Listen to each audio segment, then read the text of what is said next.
Tonight, I want to wrap up a series that we've been in called Battleborn. And in our Battleborn series, we've been playing off the one of the state themes for the state of Nevada. If you look on Nevada's state flag, it says Battleborn right there, and it comes from our own history. But the reality is that each of us is Battleborn. And that as we face the biggest giants that are in our life right now, when we defeat them, we walk off the battlefield different. We walk off the battlefield a different person. And so we've all been asking ourselves, how can we be battle-born in this season? And, we all kind of love that underdog kind of story, You'd like to see the little guy pull off that amazing victory. It makes for a compelling, exciting story. I don't know if you've been watching any of the Winter Olympics. I've been having it on and kind of in the background all the time, watching stuff. And just recently, there was a Czech skier, female skier, that won a gold medal in some ski race. I don't even remember what it was. All I remember, it was a huge upset. In fact, if you find the clip, just look up Czech skier Winter Olympics. She finishes the race, and she gets down to the bottom, and she glances over at the clock at the end of the finish line, and her jaw just drops. Like, she literally can't believe that she just won. She's just standing still, staring at it. Like, is this real life? And last night, NBC replayed the clip, and they played the clip with the Czech announcers. And obviously, I don't speak Czechoslovakian, or I don't even know if that's the right language, honestly. I don't speak it. But you listen to them, and as she's coming down the hill, and at each time that they show the times, and it's still green, and she's still ahead, they're getting more and more excited. And then she crosses the finish line. She wins by 1/100th of a second. And they go nuts. They're just screaming. Because we all love that kind of underdog kind of feeling. It's what makes sports great. It's also what makes movies great. I love those kinds of movies. I try to think of maybe some of the top underdog kind of movies. Lots of them, I guess, for me, are sports team. Take it for what it is, but Karate Kid, right? Karate Kid is a great underdog movie. Now, I have to confess, I have not seen the new version. I'm all for the 1980s version, whatever one that is, the original Karate Kid. Great movie. Remember the Titans? I think is a great movie about an underdog kind of team pulling it together. Rocky, of course, has to be in there. One of the great all-time underdog stories. And then one from my childhood that I just had my kids watch a couple months ago was The Mighty Ducks, with the flying V, what a great underdog story. And so we've been looking at one of the most memorable battles in all of history. In fact, sports announcers still use this as an analogy. In fact, we use it as an analogy in all kinds of areas of life about anyone that's kind of outnumbered or outmanned or facing just these giant odds against them. And it's the story of David and Goliath. And so let me just catch everybody up. The nation of Israel was in this really tough spot. They were facing off against the Philistine army. And it was at a place where they stood on opposite sides of a very big valley. And so the Philistine army stood on one side, and the Israelite army stood on another side. And every day, a giant named Goliath would come out from the Philistine camp, and he would issue a challenge to the Israelites.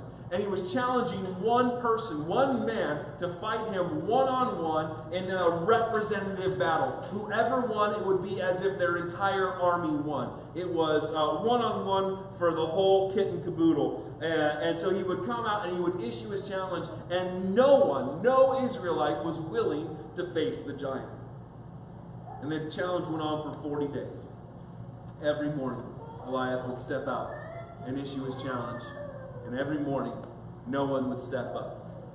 But on day 41, something changed. A boy named David was sent to the front lines. And he wasn't even sent there to fight. He was sent there to take snacks to his older brothers. He's just there to take the snacks and kind of get a status report. And when David gets up there and he hears about the giant, he couldn't believe that nobody would fight.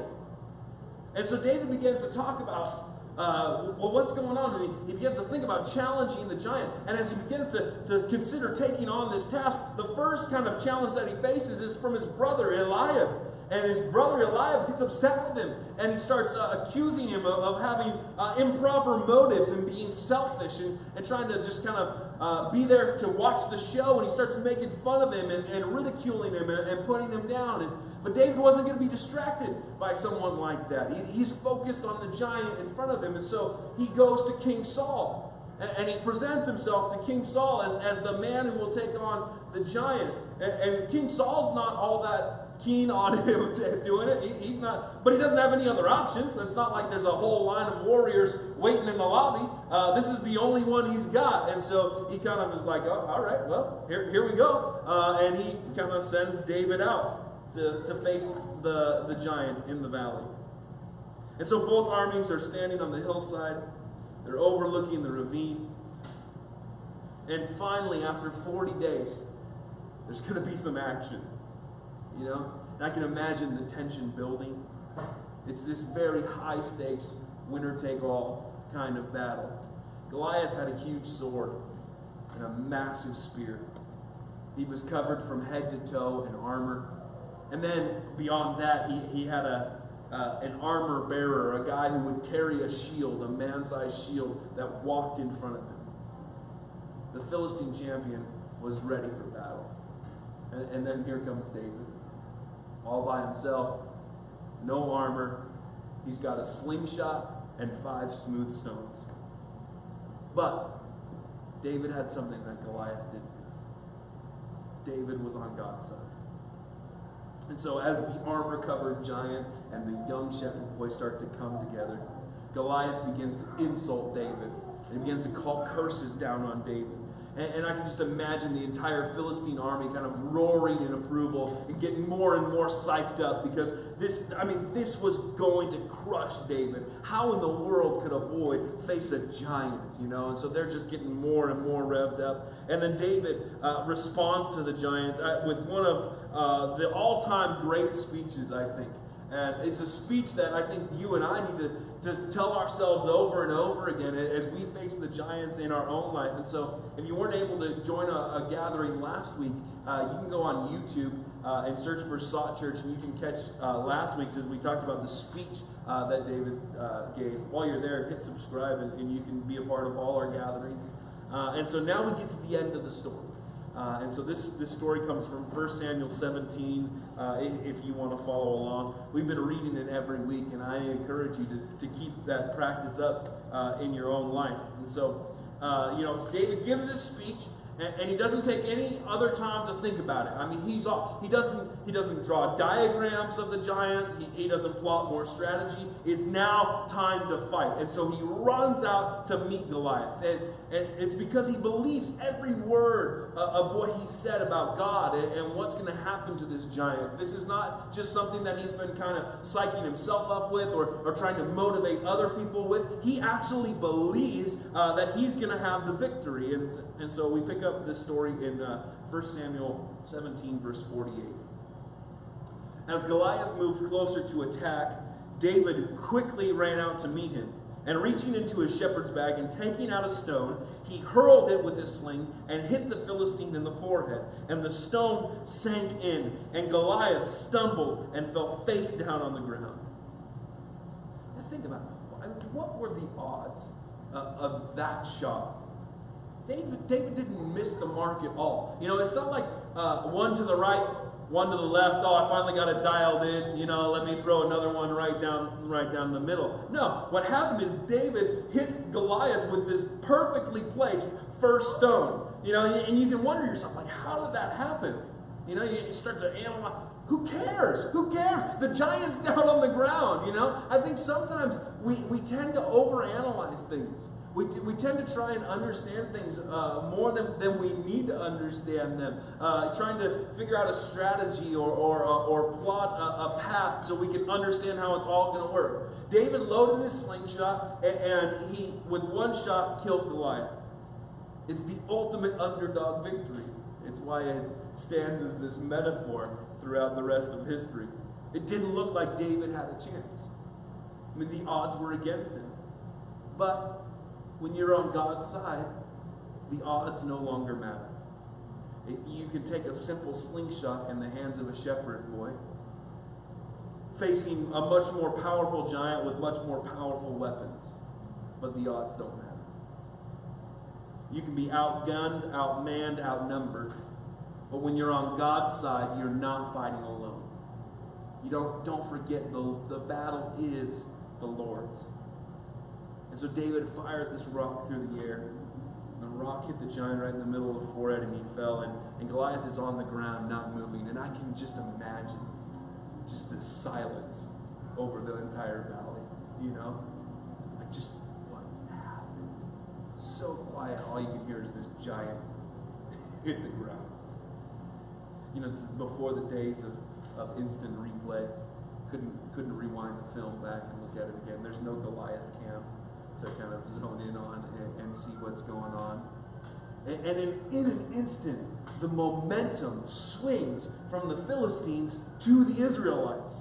And I can imagine the Israelites just all of a sudden going nuts. I mean, laughing, high-fiving, jumping up and down, hugging. They're talking to each other. I knew we could do it. I knew David could do it. They had no idea. Like, they weren't on David's side until this moment. But no, now everybody's, for David. And now everybody's going crazy, And there's probably some people on both sides wondering, like, is Goliath really dead? I mean, after all, this is a giant. This man has intimidated the people for 40 days. Really, is it gonna end this way? Is it gonna end this quickly? I can imagine maybe the Philistines thinking, maybe Goliath is faking them out. Maybe he's faking an injury, trying to draw David in closer, and then he's gonna turn on him. And so on both sides of the valley, everyone's still in their places, wondering what happened. And what's going to happen next. And this is how the story continues.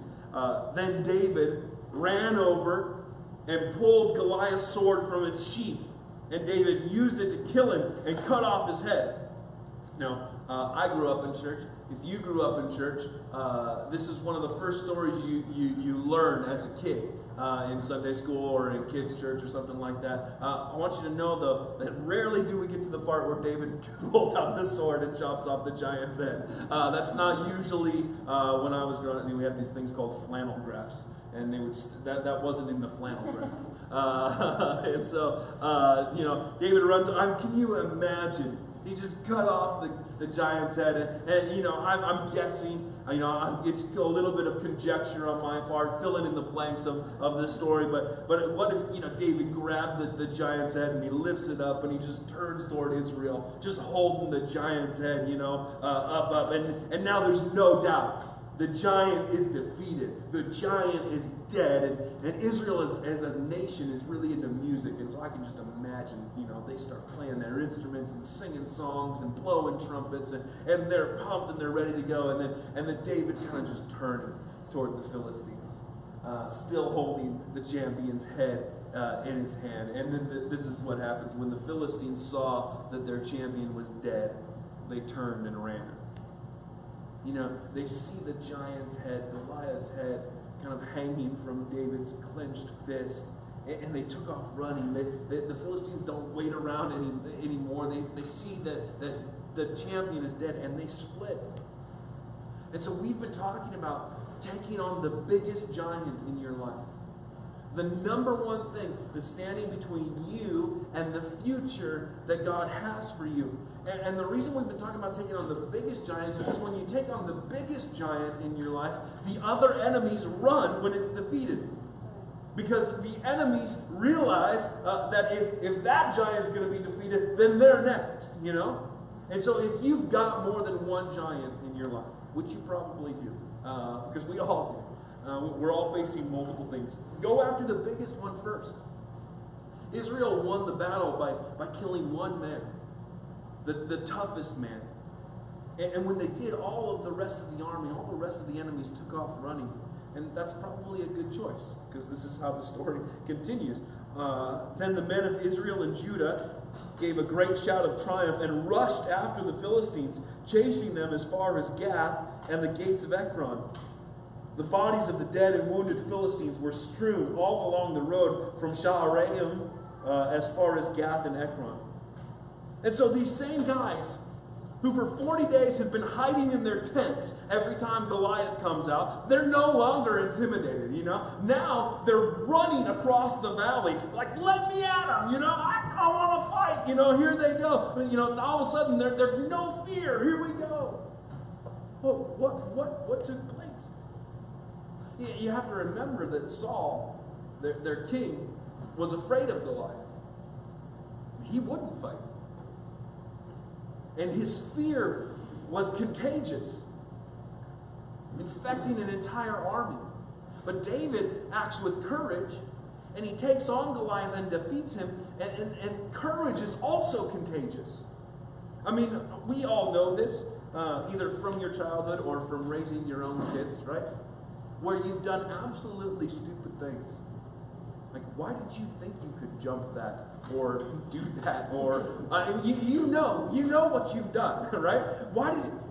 My other friends were doing it. We're all doing it together. It's because that courage like pumps you up.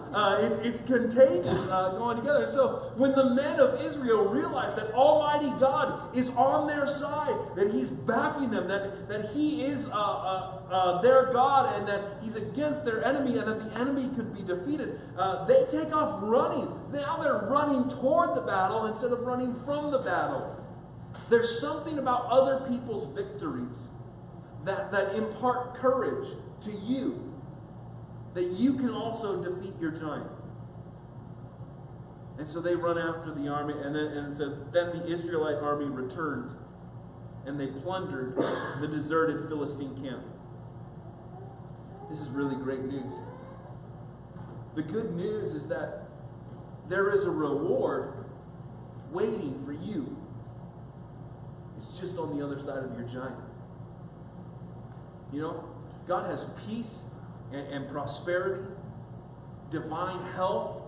God has affirming relationships, purpose, fulfillment, joy, all of it waiting for you. All that we could ask for, and even more than we could imagine. It's just on the other side of the valley. And you and I have to remember the order, because so often what we want is we want the stuff, we want the reward, we want a little bit of, God, could you prove to me that this is going to be worth it? We want that on the front end rather than on the other side. The reward comes after the giant, not before. And so we have this tendency to want it before, but that's not the way it works. First you defeat the giant, and then comes the abundant rewards from God. Verse 54. David took the Philistine's head to Jerusalem, but he stored the man's armor in his own tent. So David not only grabs the head on the battlefield, but then he loads it up and carries it to Jerusalem, which you got to think is pretty gory. It's not like they got an ice chest to put the head in. You know, it's all just kind of hanging out there. So he gets it to Jerusalem, and why? I just imagine, like, what's David trying to do? I think he's trying to show Israel that everything's different. That now is the time to celebrate, because now Israel has been battle-born. Israel is not the same nation that they were just one day ago. On the other side of the battlefield, everything has been changed. Victory has been won. And Goliath's head is this reminder that God was with Israel in the same battle. And David also took the huge spear from Goliath and that massive sword and took it back to his own tent. I don't think it's, I don't think that's a reward that David's looking for. I think it's a memento, a monument. The Bible has a word that an Ebenezer. It's like this marker, this stone of when God did something. And I wonder how many times in David's life he looked back at the giant's sword and the giant's spear. I wonder the next time that the enemy came along, because David's not done facing enemies. He's not done facing giants. I wonder if the next time he came along, he looked at it and he reminded himself, I remember when I was on the battlefield with the giant. I remember what God did then. And if God did it then he can do it again. It's not about what I have.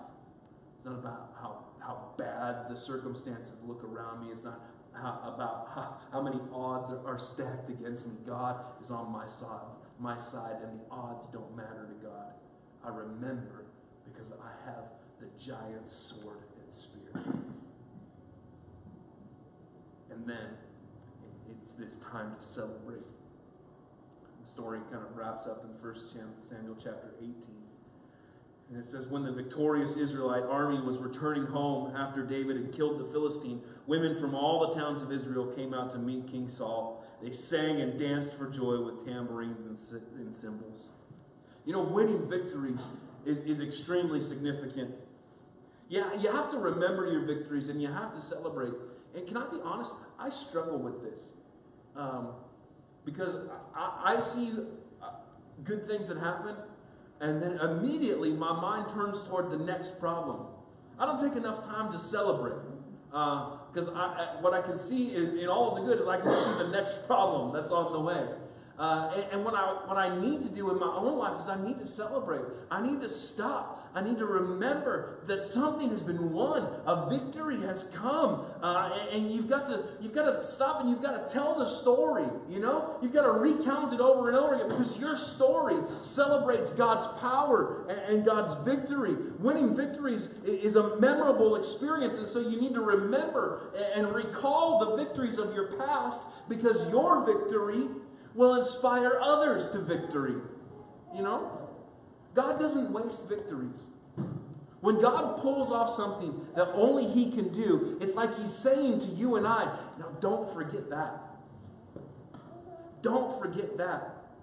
Because when you're facing a giant, when you're facing an obstacle, when you're in the midst of a battle, you can become convinced that no one understands what you're going through. Like no one's ever been in a situation this bad before. And you can kind of start to throw a little pity party a little bit. You know, you can decide like it's never been. This is a brand new problem. God's never seen this problem before. I'm the first one in the entire world to have ever experienced this problem in all of history. You know, and we begin to get wrapped up in our problems. And there's good news is that we're not the first one. You're not the first one to face a giant. In fact, you're not the first one to face the giant that you're facing right now. Other people have been there, and other people have faced that giant. Other people have faced addiction. They faced discouragement. Other people have faced sickness and depression and abuse and defeat. And not only did they face that giant, but they have won and they've overcome. One of my favorite verses in the Bible comes from the book of Revelation. And in the book of Revelation, it's describing all of these victorious saints at the end of time. And about those saints, the Bible says, they overcame by the blood of the Lamb and the word of their testimony. And so you've got to have both. Of course, it's only through the power of God. The giant, Goliath, is only defeated through the power of God. But in that, there's also this element of the word of your testimony that helps you and others to overcome. Your story matters because your story can impart courage to somebody else. And so I want you to consider that in this room, there are people here who've overcome low self-esteem. There are people here who have overcome alcoholism and addiction. There are people here who have quit smoking. There are people here who have faced financial giants. There are people here who face sickness and cancer. There are people here who have faced fear and loneliness. They face depression. And they're here. And we could tell each other our giant stories. And in our giant stories, we could find the courage to overcome. And it's not just for the people here. Because there are people all around this arts district. All around downtown Las Vegas that are facing a giant in their life. And every day they wake up and they wonder, do I have to face it again? And every day they wonder, is there ever going to be a way out? And your story could be the one that gives them enough courage to step up to the plate, to be on God's side and say, I'm going to defeat my giant.